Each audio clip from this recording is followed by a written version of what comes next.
आज भारतीय नौसेना के लिए, जी हाँ, इंडियन नेवी के लिए बहुत बड़ा दिन है। बहुत बड़ा दिन इसलिए है क्योंकि भारतीय नौसेना में एक साथ एक दिन में दो स्टेल्थ फ्रिगेट दो स्टेल्थ फ्रिगेट, आप जानते हैं ना स्टेल्थ, जैसे हम बात करते हैं साहब स्टेल्थ एयरक्राफ्ट है, तो इसी तरह से शिप्स भी स्टेल्थ होते हैं। और ये स्टेल्थ फ्रिगेट्स दो एक साथ कमीशन हुए, एक साथ। और आपको जानकर आपको खुशी भी होगी और आपका सीना चौड़ा हो जाएगा जब आप जानेंगे कि साहब कि इसमें से एक जो है वो भारत में ही बना है और एक रशिया में बना है। रशिया का जो बाल्टिक सी फेस है, कालिनिनग्राड, जो उनके जो बाल्टिक फ्लीट का हेडक्वार्टर है, वो कालिनिनग्राड में आईएनएस तमाल आईएनएस तमाल करके एक लो ऑब्जर्वेबिलिटी स्टेल्थ फ्रिगेट वहाँ पर कमीशन हुआ है। आज बाकायदा उसको कमीशन कर दिया गया, वो पार्ट हो गया इंडियन नेवी का और अब वो वहाँ से चल रहा है। और उसका पहला डिप्लॉयमेंट कहाँ होना है पता है आपको? अरब सागर में, अरेबियन सी में। इसी के साथ साथ एक और स्टेल्थ फ्रिगेट लॉन्च हुआ है, आईएनएस उदयगिरी। और ये आईएनएस उदयगिरी जो फ्रिगेट जो है ये बनाया है हमारे खुद के उपक्रम मजगॉन डॉक्स लिमिटेड ने। तो मजगॉन डॉक्स लिमिटेड ने इस क्लास का ये पांचवा फ्रिगेट बनाया है, ये लो ऑब्जर्वेबिलिटी वाला पांचवा। पहले इसका एक प्रोजेक्ट 17 है, उसमें 3 बने हैं और अब ये प्रोजेक्ट 17A है। इस प्रोजेक्ट 17A में ये दूसरा बन गया है। पहले जो थे वो आपके एक शिवालिक क्लास को जिसको बोलते थे, शिवालिक क्लास में बनाए थे 3, आईएनएस शिवालिक, आईएनएस सतपुड़ा और आईएनएस सह्याद्री। और अब जो है आप ये देख रहे हैं कि आईएनएस नीलगिरी और आईएनएस हिमगिरी, ये 2 और बनके तैयार हो गए ना, सॉरी, आईएनएस नीलगिरी और आज जो बना है वो है आईएनएस उदयगिरी। तो अब आप ये देखें कि हमारे पास अब पूरे 5 और 2 वहाँ से आपको मिले हैं, यानी आईएनएस तमाल और इसका पुराना था आईएनएस तुशील। ये आईएनएस तुशील, कुल 7 तो हमारे पास स्टेल्थ फ्रिगेट्स हो गए। अब आप हमसे पूछेंगे कि साहब ये फ्रिगेट्स क्या होता है? देखिए नेवी में जो सबसे बड़ा शिप होता है वो होता है एयरक्राफ्ट कैरियर। हमारे पास 2 एयरक्राफ्ट कैरियर्स हैं, आपको पता है, विक्रांत, आईएनएस विक्रांत और आईएनएस विक्रमादित्य। और उसके अलावा हमारे पास एम्फीबियस वॉरफेयर शिप्स हैं काफ़ी सारे। एम्फीबियस मतलब जो कि थल और जल दोनों में काम कर लेते हैं। 4 लैंडिंग शिप्स हैं, लैंडिंग यूटिलिटी क्राफ्ट है। अच्छा, सबमरीन हमारे पास 3 न्यूक्लियर बैलिस्टिक सबमरीन्स हैं, अरिहात, अरिहंत, अरिघात और अरिदमन। 3 ये बैलिस्टिक मिसाइल की, इनको SSBN बोलते हैं।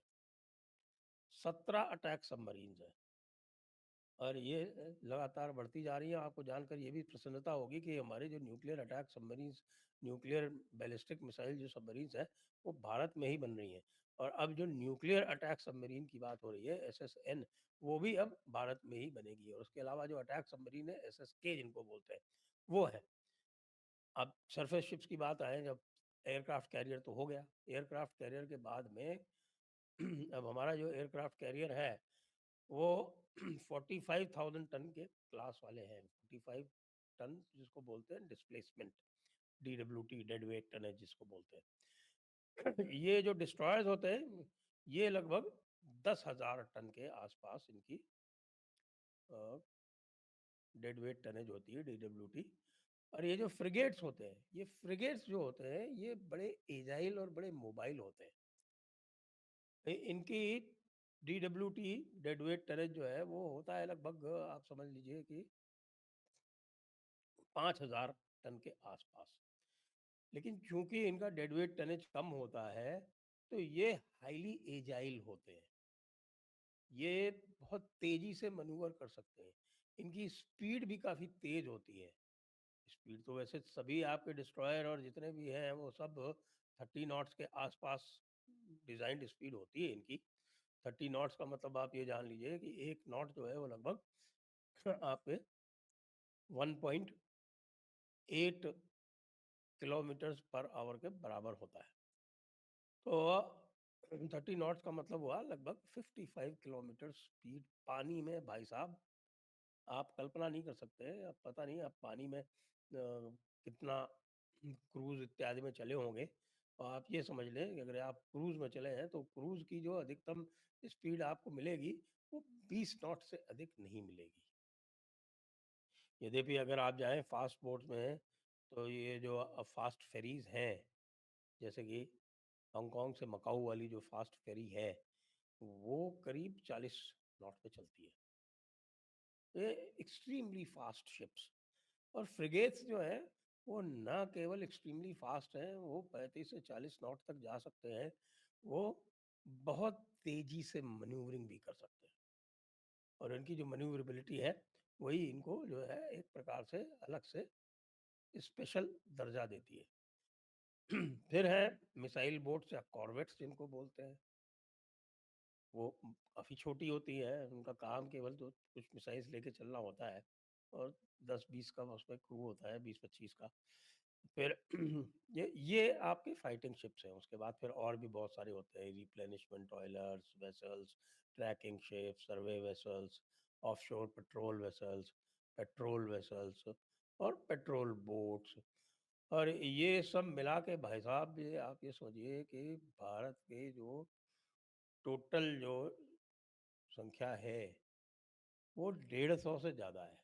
150 से ज़्यादा शिप्स हैं, और 150 से ज़्यादा शिप्स में तो 20 केवल सबमरीन्स हैं, और 40 डिस्ट्रॉयर्स हैं, 2 एयरक्राफ्ट कैरियर, 40 डिस्ट्रॉयर्स और फ्रिगेट्स हैं, और उसके अलावा आपके कॉर्वेट्स वगैरह सब मिला के टोटल। और इसमें पेट्रोल बोट्स भी अगर 117 आप ऐड कर दें तो ये कुल मिला के संख्या 200 के आसपास पहुंचेगी। 200 के अलावा ऑक्सिलरीज भी है, तो अब उसी में आज ये एडिशन हो गया है आईएनएस तमाल का और आईएनएस उदयगिरी का। और ये बता रहे हैं कि साहब कि आईएनएस उदयगिरी के अलावा ये जो आपके जो प्रोजेक्ट 17A है, इस प्रोजेक्ट 17A में कुल 7 शिप्स बनने हैं, और 7 में से ये 2 तो आपके डिलीवर हो गए, नीलगिरी और उदयगिरी, और जो बाकी 5 हैं वो 5 भी बहुत जल्दी मिलने वाले हैं, क्योंकि ये 5 भी 2 में बटे हुए हैं। एक कलकत्ता की garden reach ship builders limited है उसमें, और दूसरी एमडीएल यानी कि मैज़गॉन डॉक्स लिमिटेड में है। तो आप देख लीजिए कि इंडियन नेवी कितनी तैयारी कर रही है और क्यों कर रही है, इतनी जल्दी ये सब क्यों हो रहा है। इसका इशारा आप समझ जाइए। इशारा ये कि अगला जो अटैक होगा, जो पाकिस्तान का मुनीर मांग रहा था कराची में, जो मैंने आपको कल बताया था, जो पाकिस्तान का मुनीर जो अटैक मांग रहा है, और आज उनका जो वो पिल्ला है हामिद मीर, वो भी बड़ी ज़ोर ज़ोर से भौंक रहा था। वो कह रहा था कि साहब कि हमारे पास ये कैपेसिटी आई है कि हम न केवल इंडिया को बल्कि हम इसराइल को भी हम डी न्यूक्लियराइज कर सकते हैं। मतलब समझ रहे हैं आप, डी न्यूक्लियराइज कर देंगे हम, हमारे न्यूक्लियर एसेट्स जितने भी हैं उनको समाप्त कर देंगे, ये उनके पास कैपेसिटी आ गई। तो उसका मजा चखाने के लिए अब ये आईएनएस तमाल और आईएनएस उदयगिरी, ये दोनों भेज दिए गए हैं अरब सागर में, कि भाई अब अरब सागर में जाओ और ये पाकिस्तानियों के आसपास घूमो। पाकिस्तानियों के पास कुल जमा जो बचा हुआ है वो आज के टाइम पे इनके पास केवल 2 फ्रिगेट्स हैं जो ऑपरेशनल है, और 2 सबमरीन्स हैं जो ऑपरेशनल हैं। इसके अलावा इनके पास कुछ भी नहीं है। डिस्ट्रॉयर इनके पास एक भी नहीं है, एक भी डिस्ट्रॉयर नहीं है। तो without destroyer, without aircraft carrier, how will they take on the might of Indian navy. तो ये अगर स्थिति है भाई साहब, तो आप मान लीजिए कि पाकिस्तान का जो ऑपरेशन सिंदूर का जो दूसरा फेज आने वाला है, उसमें भाई हाल बहुत बुरा होगा। आपको याद है ना वो वाइस एडमिरल प्रमोद क्या कह रहे थे?